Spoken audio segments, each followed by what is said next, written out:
Hello, hello, hello, and welcome back to another episode of the Confessions of an IT Business Owner. We are so excited to have you back with us today. I'm Taylor Thorson, joined by podcast host Ryan Goodman.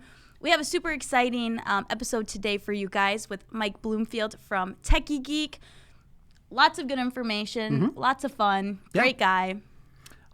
We talk a little bit about his MSP business model, which is really interesting. He has one half, which is a pure play MSP. The other half of his business, he does audiovisual for residential clients. Right. And so that's something that both helped him and hurt him a little bit in the pandemic. And he talks about that a little bit. Right. And we also talk a lot about the power of saying no. And this was my favorite part for sure, because as a business owner, I think we just say yes, take all the clients you can. And he really talks about how saying no is powerful and having the right fit is so important. Yeah, I agree. Accommodation of every request from a client can actually get you into a position where you can have some real business problems. Right. So he talks through the strategy and the why, not just saying no, but the why around that concept, which is really important. But yeah, you won't want to miss out on this. Thank you so much again for joining, and enjoy. Hello, everybody. Mike, thank you for joining us today on Confessions of an IT Business Owner. I appreciate you taking time out of your busy day, especially on a Friday. What are we doing here on Friday afternoon, by the way? I don't know. Your team scheduled it, not me. That's a good point. Guys, there are people behind the camera here that you can't see. Why are we here on a Friday afternoon? 3 o'clock. Mike. I was supposed to be home. And if this is for IT business owners, clearly I'm a child. I'm not an IT business owner. Just look at the toys. I was just going to say, it's going to be really hard to shop for something cool for you. Don't worry. I'll give you the website where I shop. It's fine. Sounds good. I take it you got a list that you can just email out? Yeah, I have one list. But look, you could just send me a Stormtrooper helmet you got there. Oh, perfect. Yeah, that's game. Is that an actual like wearable helmet though, or is it like a candy bowl? You know, if I was to go try right now, I would probably get in big trouble for messing up lighting, camera angle. But maybe I'll shoot you a picture after the show and I'll try to fit it on my head. How about that? There you go. All right, cool. Well, Mike, again, thanks. I would love to have you tell us a little bit about the Mike Bloomfield story, how you broke into the industry. Sure. So Mike Bloomfield, I am the president geek of Tekie Geek. We're a managed service provider. We're based in Staten Island, New York. I always like to say this. You can learn about Staten Island by watching Impractical Jokers, Mob Wives, and Jersey Shore. It gives you a good overview, a little bit about our sense of humor and our ties to the mafia. But other than that, being in IT now for, honestly, since I was in high school. So yeah. I got a passion for IT very early on, and that passion grew, brought me to college, and I'm happy to say I'm a college dropout. Very happy to be successful, very proud of it. They asked me to speak a lot for high school kids, and the first thing I say is I'm a college dropout, and they're like, the teachers, but it is what it is. Well, but I went into school for originally computer engineering. Sure. And while I was in for computer engineering, I got offered a job in the field, what I was studying for. So I took the jumping leap and went to work. And I was trying to do that whole work and school at the same time, 40 hours school work, I think I was taking 16 credits. Brutal. It doesn't work. But I was gaining this experience. And I worked for a company that many people here will hate me for. It was called American Traffic Solutions. What we did was we made red light cameras. And so I don't know if you have in North Dakota. You guys got a lot of snow. I don't think you have many roads. We get pulled over on horses, man. But red light cameras. So I was brought in to be employee number one of a merger of two companies, one being based in Staten Island and the headquarters, the main company being in Scottsdale, Arizona. Okay. And I was brought in to become a field technician as they were expanding nationwide to install red light cameras. From that, I was with them for a number of years, but hard worker.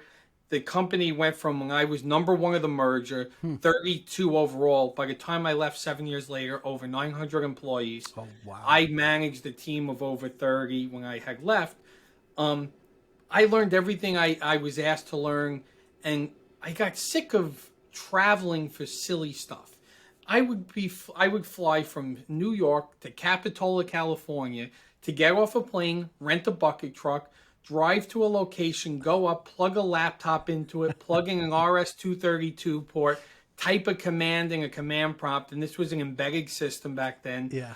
Before raspberries and everything were around, to make a change to a configuration, close it up, go down, drive the bucket truck back, get on a flight. So I would literally fly there, all this for 5 minutes on a location, to make a change to a setting for a speed threshold or an adjustment to a sensitivity. So I went to my boss, and I was like, I can't do this anymore. I can't travel. There's got to be a way for us to do this remotely. There's got to be a way to allow me. And he goes, here, I'll give you access to the development team. If you could figure it out, you created yourself a position. No problem.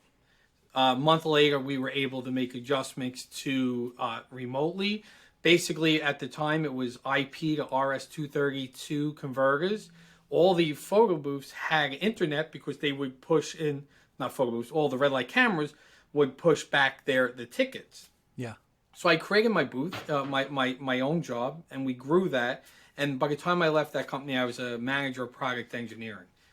I had lived in Scottsdale, Arizona, beautiful weather, opposite of where you are. Yeah. Right.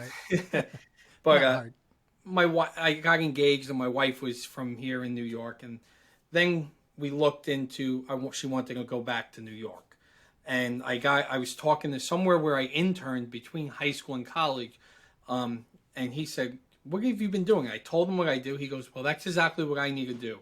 So I went to work for the biggest photo booth manufacturer in the United States. Okay. I was the head of R&D in their IT department. Same kind of concept. We took development from out-house to in-house. Mm-hmm. It's managing endpoints. That's all it is. Like a photo booth is just you get your photo strip, you take your pictures, but we have thousands of them out there. You're maintaining them. You're pushing updates. You're pushing software updates. Right. You're managing endpoints. But eventually I got mad at my boss, like most people do and most entrepreneurs do, and decided it was time to go work for myself. And it was the week of Christmas into New Year's of 2012. So January 2nd, 2013, I filed the paperwork to start my business. And here we are now 8 years later. And it was the best thing that I did. That's awesome. So that was the beginning then of Tekie Geek. Became unemployable, said enough is enough. Yeah, enough's enough. I want to work for myself. Cool. I want to control my own destiny. Yeah. And there's nothing better than working for yourself. And if you want a little history that most people don't know about me. So back in high school, Half-Life, video game, one of my favorite video games, Valve software. I started creating and programming Half-Life mods. I was offered to work on the original Counter-Strike. No way. So I was in the forums, but I was creating my own mod. I was like, Gooseman, I think was his name, the one who created Counter-Strike. I was like, I don't need to do this. I got my own thing. Yeah, well, my mod went nowhere, and Counter-Strike became Counter-Strike. So we don't always make the best decisions. But start my own business, I did.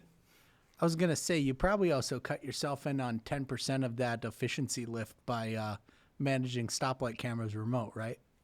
Oh, yeah. I don't get any stoplight cameras now. I got it's right in there. My license plate goes through. It's like, no, that's Mike. Throw it out. You're good. Hey, that's actually a huge benefit. I mean, that's perfect. That doesn't really happen. Please don't be recording. Yeah. He was just kidding. We'll cut that out. Or not. I don't know. We'll see what happens. Yeah, we'll. So from what I understand, in our earlier conversations, your business really kind of runs a dual service model between MSP and consumer electronics. I mean, does that create any challenges for your team? Like, how does that model run? Because it's a little bit different than, maybe many pure play, MSPs that are on the call. So let's start with why. Sure. As an MSP, you never get thanked.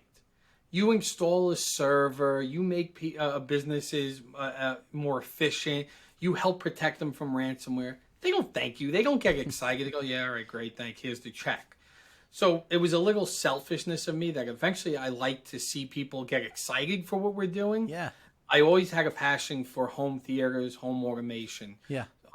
So we started a division of the company that focuses on home theater build out, smart homes, automation. We won't touch residential computers. We are strictly business IT, business managed services. I won't touch a residential computer, but I'll build a home theater. We'll do automation. We'll do whole house Wi-Fi. That we will do. Cool. And the main reason being, there's nothing more exciting than when you building a theater for a client and you sit them down in that seat. You go, all right, we're done. Let's demo this. Sit down here. What's your favorite movie? And you throw that movie in and you watch them smile and light up. And so it's that little selfishness part of me that why I started that. But it definitely adds challenges. Sure. So the reason being, staffing, it creates an issue because I do use some of my staff that kind of teeters on both sides. Sure. So my field technicians will be the ones who will help the guys who normally do my cabling, my low voltage wiring on the business side will be the same guys that will wire up, hang the TVs, hang theaters as well. But where it does bring an issue is we're strictly business IT. Our hours of support are strictly business hours. Right. When will someone have potentially an issue with their theater? It's when the business owner gets home from work and sits down and goes to watch TV. That's one reason why at one point we were looking and focusing on even potentially bringing managed services to a residential. Gotcha. In terms of for theater owners, business owners. And I said, you know what, let's pull it back a little because I don't want to have to staff for that. You know, it's a tough way to staff. So we do a ton of automation. We do a ton of theater build outs. We'll try to support them after hours, but really we don't promise that. We promise now you need support. We'll fit you in during our hours. Yep. This is what we do. But that is one of the challenges is the hours differ. Do you find it difficult to set expectations in those circumstances with those customers? Because this is just, me kind of riffing, but my guess is, those are going to be higher end clients, that you're doing that kind of work for. And a lot of times they have expectations associated with that personality type, right? So I think it's all about setting expectations up front. Mm-hmm. And that's the biggest thing I think a lot of us, especially early on, we make that mistake where we might not set the proper expectations. Yeah, we could do that. Yeah, you need to get done in a week, even though in the back of our head we're like, "What are they crazy?" This isn't gonna happen, yeah. It's set those expectations. And we talk about this a lot. It's the ability to say no. No, I wish I could provide you this service in a week, but looking through lead times. Here's what I need. It's going to be 2 to 3 weeks. When I commit to something, I want to make sure I'm going to deliver on that. Yeah. I rather overpromise and then and deliver early to them than I guess the other way. So, but I don't want to overpromise and not meet that goal. I rather tell them 3 weeks and finish in 2 weeks. Right. Yeah. The underpromise, overdeliver concept. Yeah, and it's super powerful. And that's what I do. And I set those expectations up front. Now, they might choose not to work with me. Well, you're going to build my theater. What happens if I watch TV at 10:30 at night and I can't watch a movie? I'm very sorry. We're going to build this theater in a way that ideally you're not going to need support. Right. Everything's going to work as should. But of course, there are things that could go wrong. We'll get to you the next business day. Sure. Not everyone's going to understand that. But that's a choice I made for what am I going to do? Staff people just to take calls if they're going to call? Well, and one of the things that's really, interesting, again, from earlier conversation, this kind of flows into your standards around service stack, but also clearly around setting expectations for that side of the business, which is really unique, compared to maybe, many of the individuals listening to the program here. What's your philosophy on that topic, which is basically you're a believer in saying no if it doesn't fit, or it's my way or the highway? Yeah. So I've been about 2 weeks ago I came up with this example, and I love the example, so I keep using it. Now my staff probably hates it, but I bring it to, if you're working with someone building your house, and you walk in with a builder, and you go and you're walking around, you're not going to that builder, hey, what insulation are you going to use in that wall? Well, where are we putting the studs? Right. What nails are you using? What screws will you be using? No, you're hiring a builder because that builder is the expert, and you're trusting that builder to build the home and to meet all the requirements, all the local laws, and to keep you and your family safe. That the house isn't going to fall apart when you walk into it. Right. We are no different. IT providers are no different. We are being asked as experts to provide solutions. However, what a lot of IT providers do, and we've all made the mistake, and I've been there, and I like to think I've matured, and I'm far from perfect. There's, things I do is it's always be learning. But one of the things is we have to stop selling IT as a commodity. It's not little pieces. It's not, oh, you want antivirus endpoint protection? No problem. Let me sell you endpoint protection. Sure. You want Microsoft 365? No problem. Here's Microsoft 365. We sell an overall solution to protect your business, to help secure your business, meet any regulatory bodies that you need to meet in the different states that you're in, with New York Shield coming to help you to meet those compliance requirements. And it's not pick or choose. It's not, well, I want to save $10. Can we lose a few of those things in between? No, this is my stack to protect you. This is what we offer. And this is how I'm able to, and I will never guarantee we'll make them hack proof, because I like to tell any clients and prospects, if anyone ever guarantees you're never going to be hacked, they're lying to you and run as fast as possible. Yeah. My job is to understand your risk, understand your business, and to help minimize risk as far as possible. And with the stack we are providing the best overall solution to help minimize that risk and close as many gaps as possible. And you're, again, hiring me because I'm the expert. So I understand the price might not be where you want, but if I start picking and choosing, I'm not going to get to that type of safety. And now I'm putting myself at risk, my insurance company at risk, because overall, when something happens, and everyone likes to say, oh, well, I have a sheet of paper, a denial of service. Okay, or I told them about it. Yeah, that only holds up so much. Every state is different. Every judge is different. However, a lawyer wants to fight it. So I'd rather not even put myself into that situation. Will I use the denial of service? I'll use the denial of service to try to give a final push and scare to say, hey, if we're going to do this, I'm going to make you sign this denial of service. If they ultimately still say they're going to sign the denial of service, a lot of times I say, you know what, I thought about it. We're just not a good fit for one another. Yeah. And most of the time when you start to push back, people will respect the fact that you're standing by your product, and they understand you're not doing it to nickel and dime them or make money. You're standing by that product because it's ultimately going to protect them. No, and you have their best interest at heart. You're nailing the trusted advisor role there in that case. I mean, the standard is going to be the standard, and if you're not going to fit the standard, I do love the sales tactic of the close, though. I mean, what a great trial close of coming in to, denial of service doc, and but at the end of the day, and this really leads into my next question. I don't want to take words out of your mouth, but what advice do you have for other MSPs? Because you've already given them some good advice on this question. What advice do you have for other MSPs that may not feel comfortable pushing back on their clients? You gave them some gold there, over the last minute or so, but anything else, where you feel like they should be super intentional? Just stop being afraid. Yeah. I'm not a risk taker, but this isn't a risk. It's business 101. Stand by what you're comfortable doing. You have to drive that sales conversation. Don't allow a client to drive that sales conversation, and stick by what you ultimately believe is right. And most of the time, you're going to help sell that and bring them into what you want them to. Yeah. An example being not even the IT side. Let's take a call I had last week on the home side.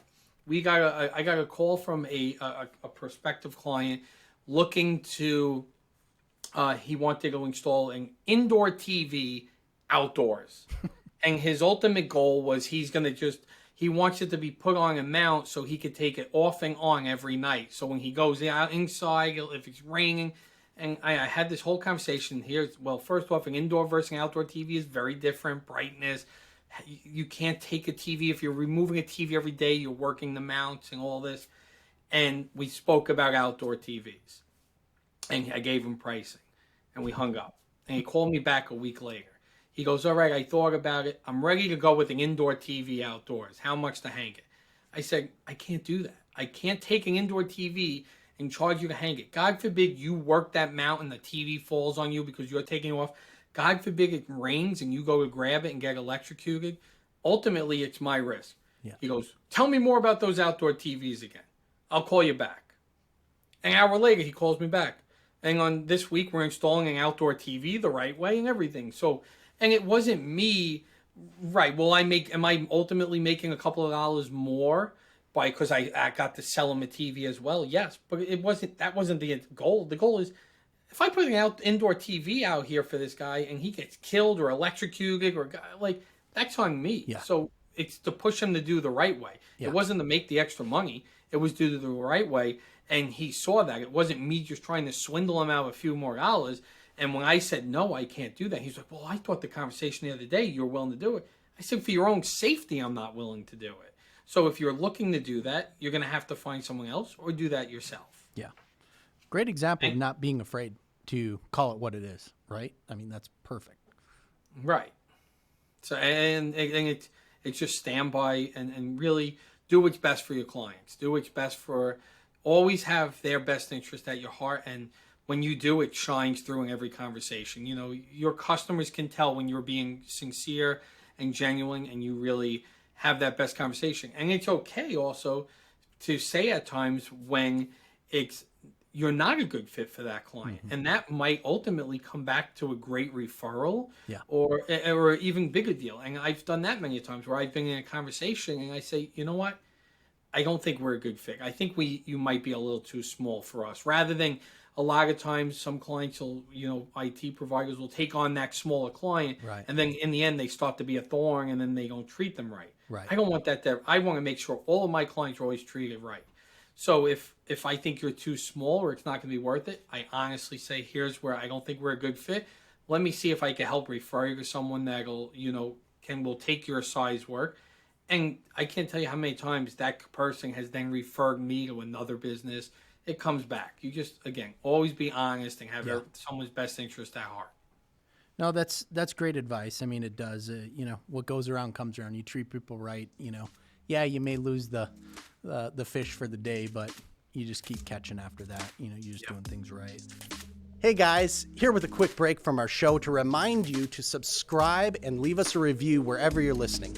If you have suggestions for future episodes or you want to be a guest on the podcast, email us at podcast@connectbooster.com or send us a message on Facebook or Twitter, and we'll be sure to point you in the right direction. Lastly, to find out more about our guests, check out their information in the podcast description. Thanks for listening to the Confessions of an IT Business Owner. Let's get back to the show. There's some really good factors in there that you had shared about, how your team determines and you determine if a prospect's a right fit. Anything else that are like non-negotiables or red flags that you guys use in your process to make sure you're bringing on the right clients for Tekie Geek? Yeah, sure. You have to like Star Wars. You have to like Game of Thrones. We give them a list of movies. Yeah, it's fine. We give them a whole list and they have to go through. No, so red flags.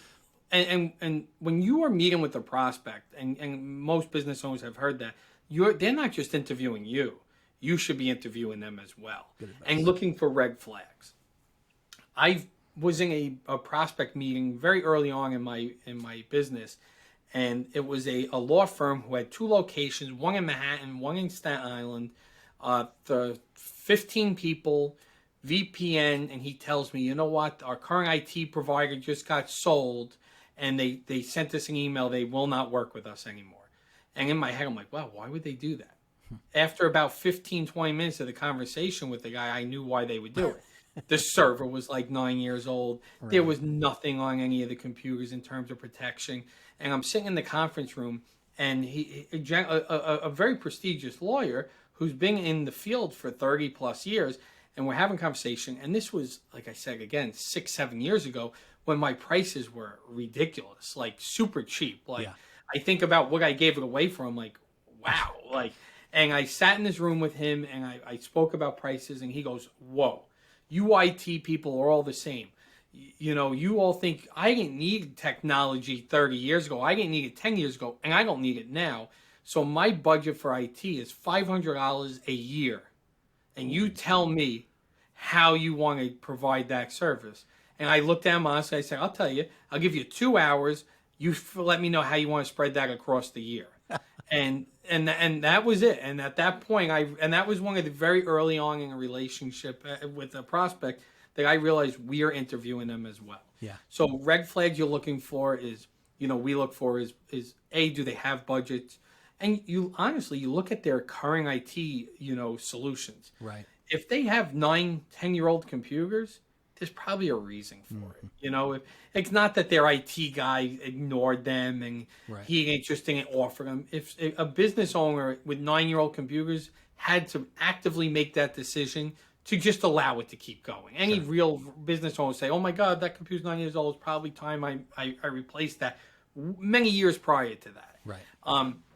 And we see that time and time again. So I look for the type of equipment and you look for that conversation on their understanding of security and risk. And you look for that ultimate, that's never going to happen to me. Because once you hit that it's never going to happen to me mentality, anything that you say, they don't believe it's ever going to happen to them. Right. So nothing you say will switch that over. And you can't change people. I've been with a prospect where after doing a risk assessment, have shown them on paper $20 million in risk because how many thousands of social security numbers were just on their server, and they still weren't willing to make that decision. And you got to know that ultimately, once you have that conversation, get out. Yeah, not my fight at that point, right? Not my fight. Right. It just becomes your risk. Yeah. No, I want to keep my risk as low as possible. No, that's great advice. Appreciate those thoughts. I'm going to shift gears on you a little bit here. 2021 predictions for Tekie Geek. I know we've come off a unique year in 2020. I don't mean to date us or, kind of rehash the subject that I know everyone's talking about. So, I'd love to be a little more forward thinking than what was going on in 2020. What do you guys see? What do you guys see in the next 6 months? What do you guys see in the next 12, 18 months for your organization? Yeah. So what we're seeing now is the beginning of, being in New York and being in the original epicenter of the pandemic, it made it really tough, right? Mm-hmm. I had to pivot a little bit in 2020. Everyone says, well, IT services were essential. Where were you going? Well, the problem is when your clients can't pay you, do you just not provide their service? Right. What type of person would I be if I said, oh, you know what? We're in a pandemic. You're not making no money, but you still need me because you're trying to do things, but I'm not servicing you. Right. So we allowed our books to go get a little more out of control than we normally would. But thankfully, we have ConnectBooster to keep us in check and then remind the clients about that. But we're seeing now, as we're, here we are in the end of the first quarter of 2021, we're seeing things to start really reopening in New York. We're seeing business owners understand that, okay, we are getting, thankfully, onto the other side of this pandemic. Mm-hmm. They've survived the pandemic and starting to realize, all right, let's start spending money again. Let's start doing what they need to do. So we're seeing business and we're starting to close deals again. We went a number of months in 2020 where, thankfully, I only had one client go out of business, and we only lost one client. Yeah. But we didn't have that growth that we had year after year. Sure. It was the first time in Tekie Geeks' existence that we didn't grow. Yeah. And I still count that as a win. I kept my staff employed the whole time. We actually grew my staff. I brought on a marketing person to help do videos. So I'll count that as a win. Financially, it wasn't a win, but it will be. And I know everything we did will continue to help us to grow in 2021. We're finally seeing those deals start to close that we've been working on a long time. And I'm seeing more regular type events happening again. That's going to help us to pick it right back up. But I also did some things that were different. Yeah. I started a virtual event business almost where we host virtual events on a platform called Remo. Mm-hmm. And actually the first time I saw the Remo platform was on an ASCII event early on in the pandemic. And I went on this and I said, wow, this platform is great. And I started doing research with it. And then I started talking to the local Chamber of Commerce. And they're like, oh, we've been looking into it too. So we worked out a deal where we work together. We run all the chamber events. And with them, we've partnered and we host events for newspapers throughout the country.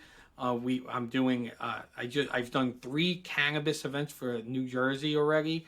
We're doing another 6 of them. Cool. So we've pivoted, and during that time, and when we weren't able to do, because the home automation, the home theater, that side of the business was a complete close from March of last year till about June, July. Sure.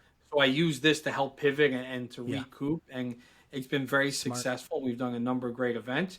So now I'm at that point. Well, will I continue this? Where will that go in 2021? Are we still going to see virtual events be a thing?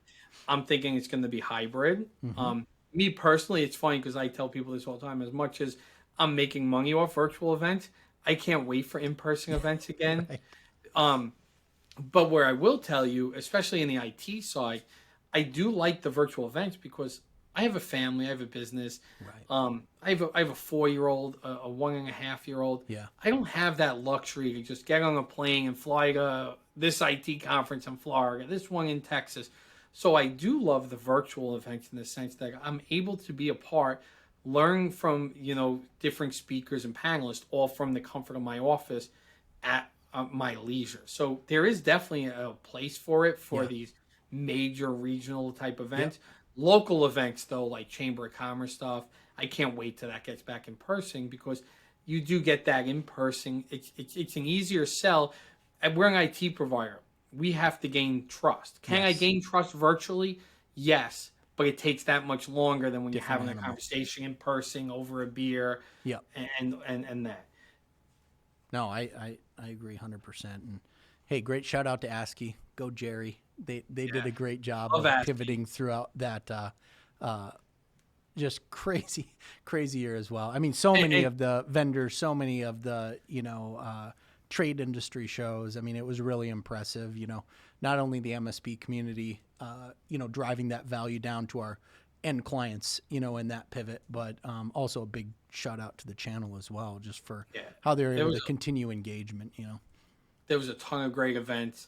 And ASCII I love. And Jerry, I called Jerry after seeing the platform, I'm thinking of using this. He's like, let's get on a call. He, for an hour, spoke with me, told me what he liked about Weekend. They're awesome, everyone. Yeah. The channel as a whole really showed in 2020 what it's capable of and the connection and all the events and everyone helping each other and doing all these different events. It's a channel that I'm glad to be a part of. 100%. Great place to be. Well, Mike, before we wind down and finish up, any other thoughts at all that you want to share with the audience before I let you get back to a real Friday and wind down a little bit? Yeah. No, look, just I keep saying this. Don't be the power of no is huge. Yeah. I'm apparently going to be that no guy. Just put a big no on my head. Nothing wrong with that, man. Yeah, right. We'll cover over. No, but the power in no is huge, and that's something that takes time to mature as a business owner and understand that. Mm-hmm. So that is one big tip, and then I'm going to give a little tip out that one that really helped me, and everyone's going to say, oh, well, that's because you're on the podcast. But that tip is something that I did as I matured as a business owner in relation to ConnectBooster. And about 5 years ago, I want to say I was at a CompTIA event in Chicago. And I walked by a ConnectBooster table, and they're like, what do you do? And they spoke about what they do. And I go, oh, that's great. Yeah, I use QuickBooks Online. I don't need any of this. Sure. And I walked away. Oh, my God, was that the biggest mistake of my life. And when I finally got hooked up with ConnectBooster, what ConnectBooster helped to do for my business to help automate, to help me to, in the first, I think it was 2 months, recoup nearly $50,000 in past due invoices that were on the street because I wasn't doing the right thing by nagging my clients. I was assuming the other services like QuickBooks Online that I was signed up for were doing it. They don't do it unless you go and hit that button, email. As a business owner, I didn't have the time.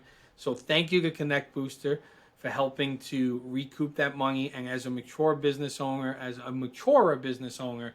I definitely highly recommend, if you aren't looking into ConnectBooster yet or not using it, look into it. It really is an amazing product, and it's helped to get me back a number of times in terms of accounts payable. Wow. I mean, definitely not expected. Thank you. I appreciate the heartfelt thoughts. It really is. I tell everyone it was a huge help, and it's super easy to integrate. It really is. It's a no-brainer. I appreciate that, man. Thank you. Well, Mike, thanks again for spending your time again. I know Friday afternoon, I'll say it 10 more times just to make it awkward, right? Friday afternoon. Yeah. Friday afternoon. I have 2 kids. Friday afternoon is no different than anything. Yeah, exactly. In fact, Saturday's the most challenging day, right? I think we're now going you're full-time. Dave and Buster's and the ride at Carousel tomorrow. Exactly. Yeah. Game changer, but awesome. Well, thanks again, man. Looking forward to seeing you out on the road as everything starts opening up, and you enjoy your weekend, and we certainly appreciate you, Mike. Thank you. All right. Take care.